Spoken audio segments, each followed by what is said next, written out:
Hello everyone, my name is Rochelle Innocent and I'm the founder and CEO of Project Purpose. Welcome to our channel.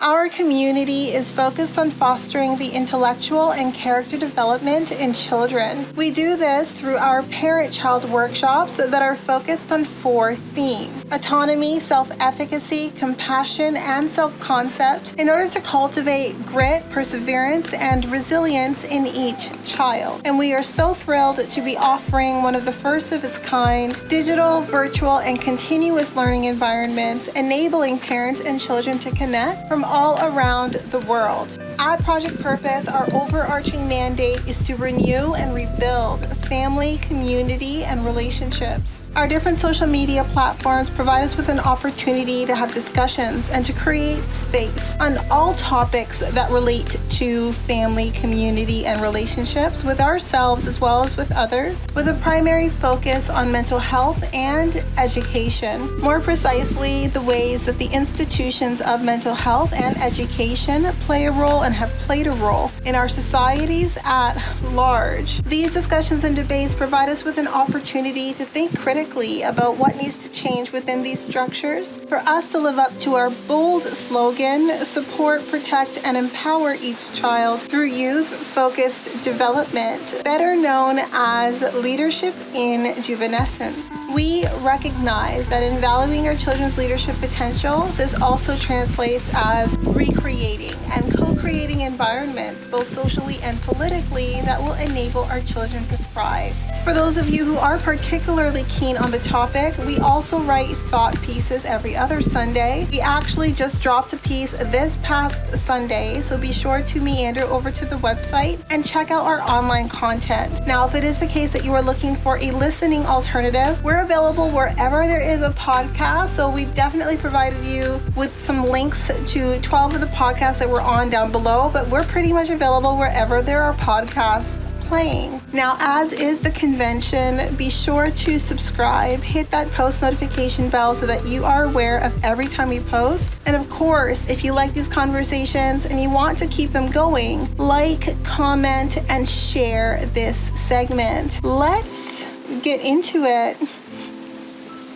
Allô les meufs et les mecs. Hello ladies and gentlemen, and welcome back to another segment here on Project Purpose. For those of you who are new, we cover topics that relate to mental health, mental wellness, and education on a week-by-week basis. And today the topic of discussion is mental wellness. And on the topic of mental wellness, I want to talk about worrying, the bad habit of worrying, and how I knocked worry to the curb. All the conversations that I talk about are important because I think we address topics that are part of life that we normalize that we probably shouldn't. And as someone who is a catastrophizer, and I say present because it's just this way of being that I don't think that I've outgrown. I think that I've just found better ways of managing it. And I think that the best way to deal with having a habit of worry, being someone who typically worries or thinks a lot and in some respects catastrophizes because I'm busy scenario planning. And if you're scenario planning, if you're someone who's really big on contingency planning, that comes from worrying, right? So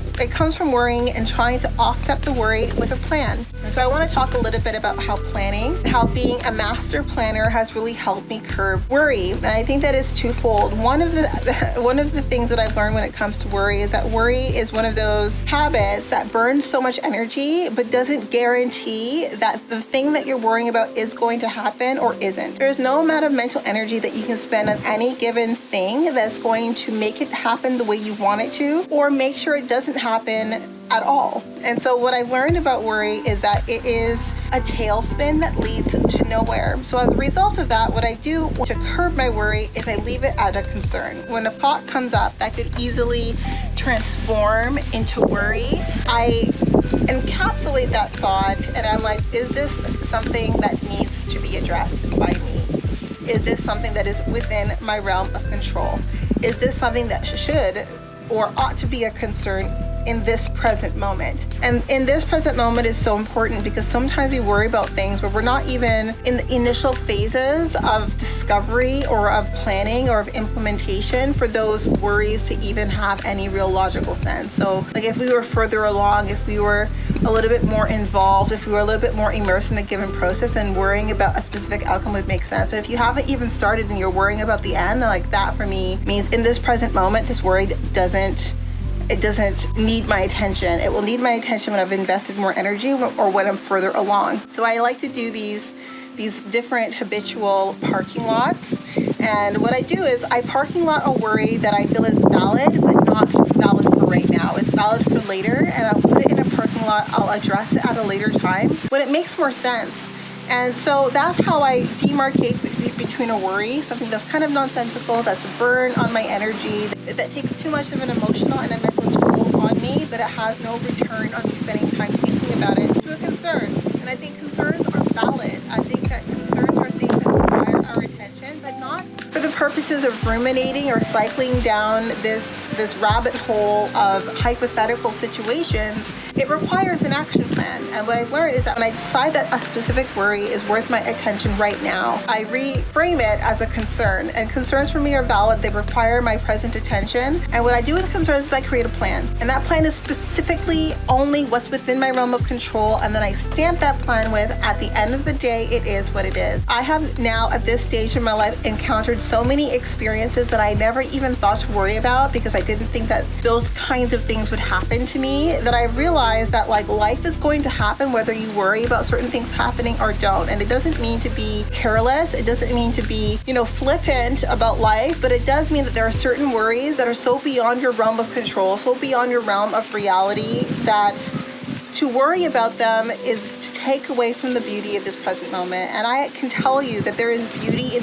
the present moment, even if the worst case scenario manifests. I have been able to find peace, to find joy, to find happiness in the worst situations, because as they were happening, one of the beautiful realizations when you're going through one of the things that you thought you would never go through, or going through like a worst case scenario, is you realize that you're okay.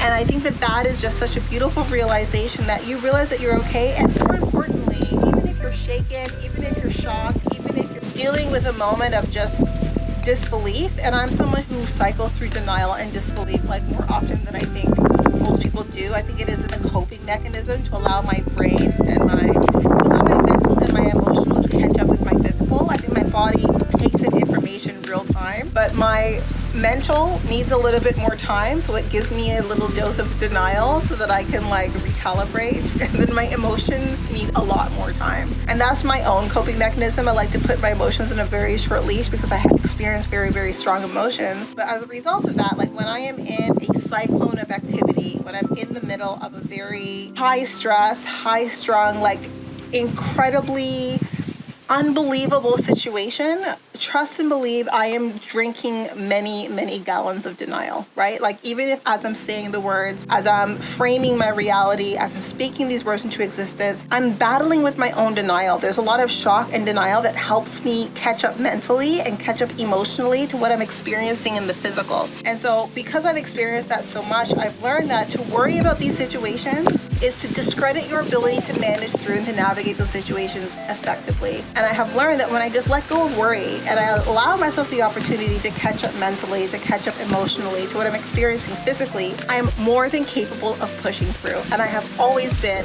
more than capable of pushing through. And what worry signals really is a lack of trust in your ability to deal with the situations that you're thinking about. And I'm here to tell you, like, you are more powerful than you realize. You have more capacity to handle the blows that life will hand you than you realize. There's so many blows that I never would have thought that I could handle. Like I thought I would be completely like knocked out, like KO. I am still standing here, and like to my surprise half the time, to be quite honest with you, because I am someone who likes an even keel, steady Eddie, chill, predictable life, and my life has been anything but those things, and I'm still thriving. I'm still experiencing joy. So I think that like we have to give ourselves the opportunity to surprise ourselves. I think there's a lot of things that maybe, or that we like, or that we gravitate towards because it feels safe. It's a security blanket. We feel comfortable. But I think to see how you thrive and how you rise to the occasion when you are uncomfortable, how you rise to your own defense in sheer discomfort, I think that that's a moment of clarity that all of us owe ourselves. Not to say that you go looking for trouble. I would never be an advocate for that. I think that the more you lean into your life, lean into living your life, to pursuing your passions, to pursuing and staying aligned with what you know is right for you, staying in your integrity, life is going to challenge you. It's going to bring you situations, circumstances, scenarios that are going to challenge that alignment, challenge your sense of integrity, challenge your sense of values, challenge your belief system, challenge even the reality you thought was real. I think that there's so many things that break through the veneer that we create for ourselves to make ourselves feel like this world is a safe place. And I don't think that the world is a safe place anymore. I think I used to think that like my world especially was a safe place, and unless you went looking for trouble didn't find you. And I know now that it could not be further from the truth. It was such a deep belief that I held on to that I would even be very mindful of my thoughts. I've always seen my thoughts as being very powerful. Like if you think about certain things, you're going to manifest them in your life. So like there's certain things you don't think about because you don't want that kind of trouble. And I thought that if I was like very, toe the line, even keel, live this life that I was happy with. Like I was still pursuing my passions. I was so happy with the predictability, with the stability, with the structure, with the routine. And then it all got blown up and I still was thriving. So I think that because of that, worry has such an insignificant role to play in my life, because I realized whether I worry about it or whether I don't, because my focus is on winning, because my focus is on thriving and on pushing through, I'm going to get through whatever life throws at me. And I've decided, I've endeavored to not even try to like put the worst case scenario into words or into thought, because so many things have happened that I would have never dreamed to think about or never dreamed to even speak about. I haven't even seen true crime episodes about it, to be honest with you. So as a catastrophizer, as a worrier, as an overthinker, funny that I've recognized there is a beauty in just being and just living and just allowing things to roll out and allowing yourself to surprise yourself. And I have surprised myself time and time again. And it's, I think, a thirst for survival. I think that when you're worrying, you need to remind yourself, how do I want to show up? What is the story that I want to tell about the life that I lived and the choices that I made and the decisions that have shaped my tomorrow, that have shaped my present? Because I've had to think about those thoughts almost on a daily basis the last few years, I am really proud of where I am. And a lot of people might question that, like, can you really be that proud of where you are? Yeah, I am, because honestly, 5 years ago, I don't think I would have thought that I could have handled what life threw at me in the last 5 years, and I can. And that was despite worry, that was despite catastrophizing, despite intellectualizing, despite some of my coping mechanisms that I don't think are like the most helpful. I think denial and shock aren't necessarily the most helpful, but they help me process a lot of information coming in too fast, right? And I think that all of us will have our own ways of dealing with it. And like for me, I need to curb the time that denial takes, especially for me, because I battled through a thick fog of denial for a very long time before I kind of gathered my wits about me to act. But I think that what denial does as well, when I am in a situation that I have catastrophized about or that I have worried about or that I never thought I would be in, and denial starts to kind of settle in like a comfort blanket, like an anxiety blanket,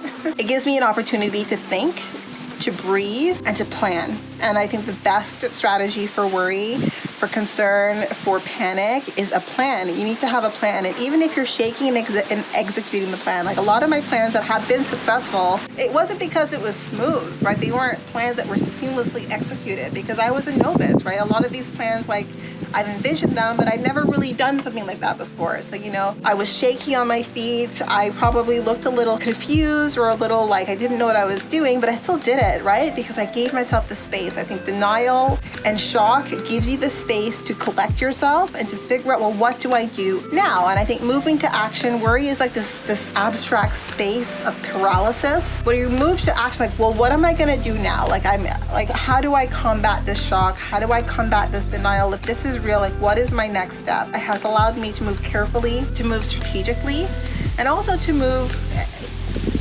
mindfully and intentionally. And when you're dealing with precarious situations, when you're dealing with like dangerous, in some respects, situations, then you can't allow yourself to be reactive. You have to be responsive.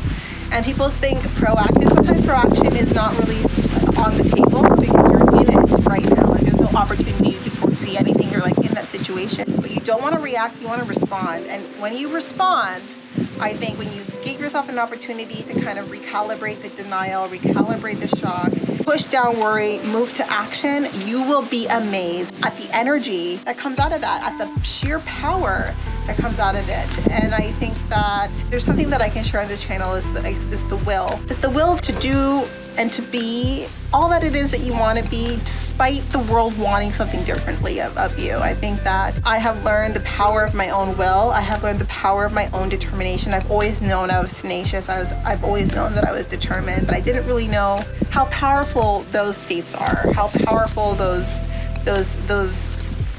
states of being can be when you have to really be resolved about it, right? And I think a lot of us, we don't have to push through necessarily a whole heck of a lot of barriers, but when you do and you decide to push through the barrier, come what may, you decide to keep the pressure on, the pressure trying to engulf you, you'll be surprised at what manifests, at what activates, at what generates out of that pressure. And so always remember this, diamonds were made out of pressure, right? They were made out of tumultuous, very, very hectic, very chaotic situations. And they were made because they stayed firm, right? They stayed concretely in their essence. They didn't allow themselves to break apart. And I think that that's what this roundabout video is really trying to talk about on mental wellness, is that when life is trying to rip you apart, sometimes the only thing you need to do is be still and to stand firm and stay aligned. Stay with what you believe, what you want for yourself moving forward, regardless of what the world is telling you, and regardless of what choices the world is telling you you can choose from. You always have an alternative choice. You always have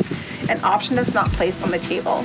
So that was the video for today. It was me trying to be raw, a little bit of a motivational video, because I think a lot of us here, especially if you gravitate towards me, I feel like a lot of people who gravitate towards me really do empathize with overthinking, with catastrophizing, with intellectualizing, and with dealing with not the best coping mechanisms to really adverse situations. Like denial and shock makes me very slow to move, but I decided that that's a good thing because it allows me to be responsive and not reactive. And I also wanted to make sure that everyone understood that to go through trials and tribulations and come out recognizing your strength is a super privileged experience, because a lot of people go through fire and they come out feeling broken. They just feel very distinctly the part of them that is lost. But I can say that I have walked through the fire and I feel very distinctly the part of me that was birthed in those situations. So I want that for all of you. I want you to focus on the birth and the rebirth that is taking place in the fire. If you're going through a fire right now in your life, if you're going through hard times and you're going through a lot of pressure, you're dealing with a lot of pressure, I think withstand the pressure, stand in that pressure, don't wish it away, don't hope for better days. Figure out what it is you need to do to push and put pressure on the pressure pushing at you. So that's it, but definitely not all. Now, before letting you go, I would be remiss if I didn't let you know that we will be going live at least twice a month, every month for the foreseeable future on our Facebook page. So definitely be sure to tune in. Now, these events are paid events, so if you do see yourself participating in our community on an ongoing basis, then I do suggest that you take a look at one of our package plans. Yes, so we do offer package plans over and above our live events, as well as access to webinars and workshops largely focused on self-mastery over and above those events. So check it out. Be part of our game changer community, being part of the change that you want to see, allowing us a small role to play in your journey. We are on the road to 1K, so we do invite you to follow us across all of our social media platforms, and we look forward to chatting with all of you very soon. We'll talk to you later.